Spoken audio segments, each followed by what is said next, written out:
upper90studios.com. upper90studios.com. Today's podcast number 24 for August 19th, 2013. The Premier League is back and we've got all the highlights. Mourinho, Moyes, Rooney, and Wenger. Let's get started. Swansea, Manchester United, 4-1. David Moyes' first game in charge in the Premier League. We keep talking about the midfield and how much they need to strengthen. And then you hear a lot of people saying, oh, look at what, they're the champions. This is the same midfield that won it last year. But what about in Europe? Let's talk about that. Yeah. How are they doing in Europe lately? Yeah, terrible. I don't know what the status is of Kagawa, for instance. I mean, but he's a guy that needs to be starting. But he was poor last season. Wasn't he the Bundesliga player of the year? Yeah. And then he goes to Manchester United and struggles. No, I don't know if he struggled. He had a couple of really, really good games. Yeah, that's true. Last season. But I mean, I don't know what the status is of guys like Nani, Rooney even playing back a little bit more. But we'll get to him in a few minutes. But Manchester United has much better options in midfield than a 57-year-old Ryan Giggs. But he looks 57 about? sometimes. Look at the options. Anderson, Cleverly, Carrick. But you have a world-class player in the midfield. Yeah, but you have alternatives. You have Rooney, you have Kagawa, you have Nani, other guys that can carry the ball. You take Robin van Persie out of the equation, and who's going to win you games? Anderson, Cleverly? What do you think about Fellaini? I would love to see him at United. I think he would complement Michael Carrick perfectly. Yeah, and he would do all the hard work. Exactly. He's the muscle, and you need a guy like that. You need a guy like, Chelsea has Ramirez, the hard worker, the guy that does all the dirty work that frees up, even Lampard, for instance. The guy is ancient too, but he can do things when he doesn't have to carry the team. And here's the thing. You put Michael Carrick with Ryan Giggs, and it doesn't work. Because Giggs is walking after 30 minutes. Exactly. And Carrick, he has to do the work for two men. And it limits all his abilities to carry the ball forward and to even pitch in with a goal here and there. He'll never score when Ryan Giggs is playing. Because he has to stay back and do all the things that he's really not that great at. Well, David Moyes put in a bid today for Baines and Fellaini. Yeah. Did you see that? I didn't, but hopefully one of those at least pans out. Well, he bid almost nothing for him, like $28 million for both. Yeah. Something ridiculous, pathetically low. What do you think about Leighton Baines? I like him. I mean, I think he's a terrific player. I don't like his sideburns. He fixed that. He fixed that this season. He's out of the 70s. He's out of the 70s. He wears Daisy Dukes. Have you noticed that? No. He's the short shorts. John Stockton. Daisy Dukes. John Stockton. He's got the Beatles haircut. I can't stand it. No. He doesn't look like that this season. He got that fixed. He's definitely at least in the 80s now. I don't know. He's a good player. It'd be a mistake. He's a good player. I like him actually as a winger rather than a fullback. Well, he's not a great defender. A great defender. No. And why would you bring him in when you have Patrice Evra scored more goals last season than the last 7 seasons combined? Yeah, he's doing and then well. You're gonna bring somebody to replace him? Why would you? For what? Why would you replace him? You don't have to replace him. This is Manchester United. You play 4 competitions. You're going to use everybody. All right, let's get back to the game. Yes, the goal was against the run of play, but it's RVP being RVP, right? Destroying defenses when they least expect it. And this is what happened last season and the year before with Arsenal. He just comes to the rescue, and people think everything's okay, but it's not okay. They won because of Robin van Persie last season. I'll say it. The midfield was terrible. They have no center mids. It was a Robin van Persie show. Let's talk about Welbeck a little bit. What do you think about Danny Welbeck? I think he plays around too much. He thinks this is a training ground and he can do whatever you want. He's having fun. He's supposed to have fun out there. No, you're not supposed to have fun. Serious. You're not supposed to have fun 2 yards out of your box and give away a freaking goal. The one thing I really like about the guy is not the second goal, that little chip that was incredible. It's the restart after that goal. 94 minutes in. He's still sprinting and sliding and tackling and winning the ball back for Manchester United. Let's talk about Wayne Rooney. Yep. How did you think he did on this time on the pitch? I thought he did okay. I mean, he was kind of instrumental in 2 of the goals. He didn't celebrate with any of his teammates for either of the goals that he was involved in.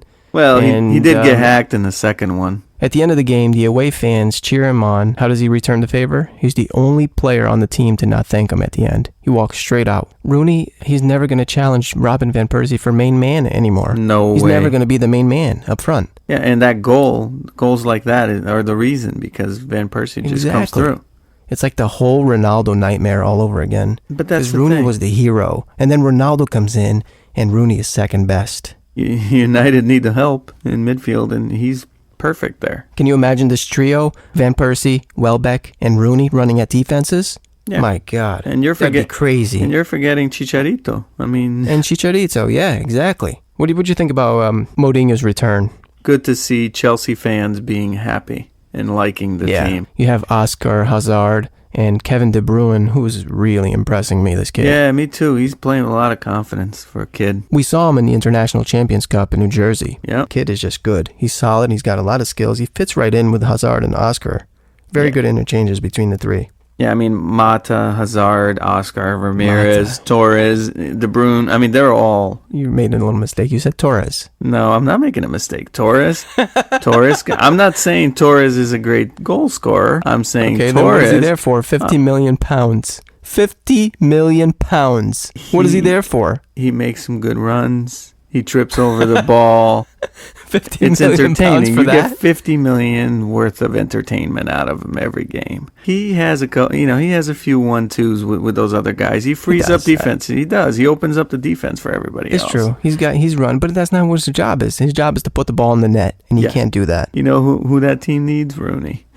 I think he's going to fake an injury. He's not going to play against his new team, Chelsea. Yeah. That's going to be the thing. If he plays, then maybe there's a chance he's not going to go. But if he doesn't play, it's 100% sure that he's going to Chelsea. Let's talk about Arsenal.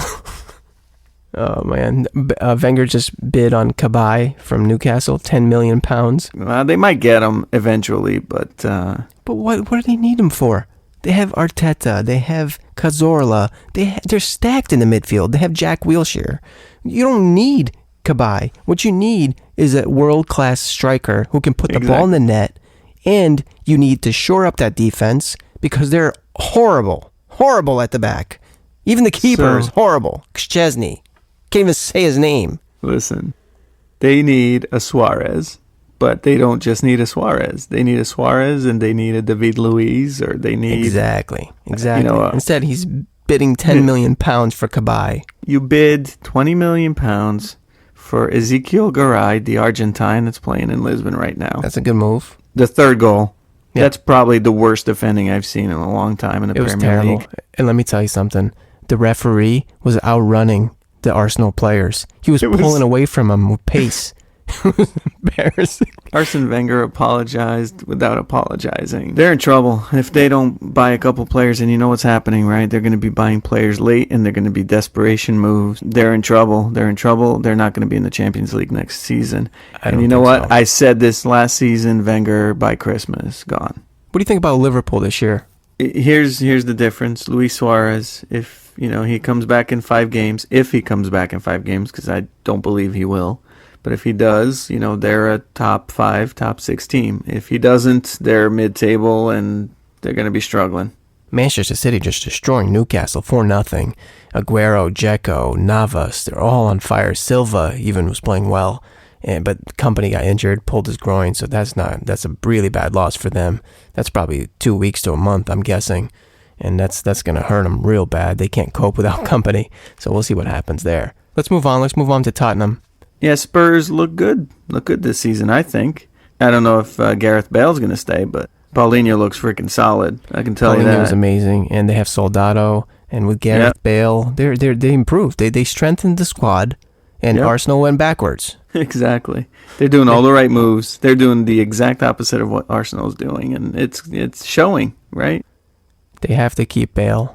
If they keep Bale, they're in the Champions League this year. But I don't know. I think he's at Real Madrid. I'm hoping that he is. Because I think if he goes to Real Madrid, we know what that means. It's going to be a chain reaction. It's going to be Bale to Real Madrid. It's going to be Ronaldo to Manchester United. It's going to mean Rooney to Chelsea. You noticed something interesting in the last preseason game for United. Yeah, Valencia got rid of his shirt. Valencia got rid of the number 7. Yeah. He switched back to his old number, 25. Supposedly it's his lucky number, but... What are they saving it for? That's what I'm saying. I think Gareth Bale will go to Real Madrid, and I can't see him coexisting with Ronaldo. I just can't see somebody paying that much for Gareth Bale, who's completely unproven, other than last season, and he played very well, but he wasn't Ronaldo good when Ronaldo left. Here are the facts. The number 7 jersey is available at Manchester United. He's not come to an agreement with Florentino Perez. He's selling his house in Madrid. That's all I know. Well, look what happened in La Liga this weekend. You have Barcelona who beat somebody. It doesn't matter who they played. Any other team, they're going to beat 7-0, 10-0. There's no competition. It's an embarrassment. Hopefully Ronaldo sees that and comes back to the Premier League. It would be good to see him. Yeah. So we have a midweek game, Chelsea against Aston Villa. It's going to be a really tough game for Chelsea because Aston Villa is flying. They have Christian Benteke up front, and they're a very strong team. So that's going to be a really big challenge coming up. And then you have the Manchester United game, which I can't wait for. Should be good fun. You can now reply to us by recording your own voice at the touch of a button. Let us know what you think, upper90studios.com.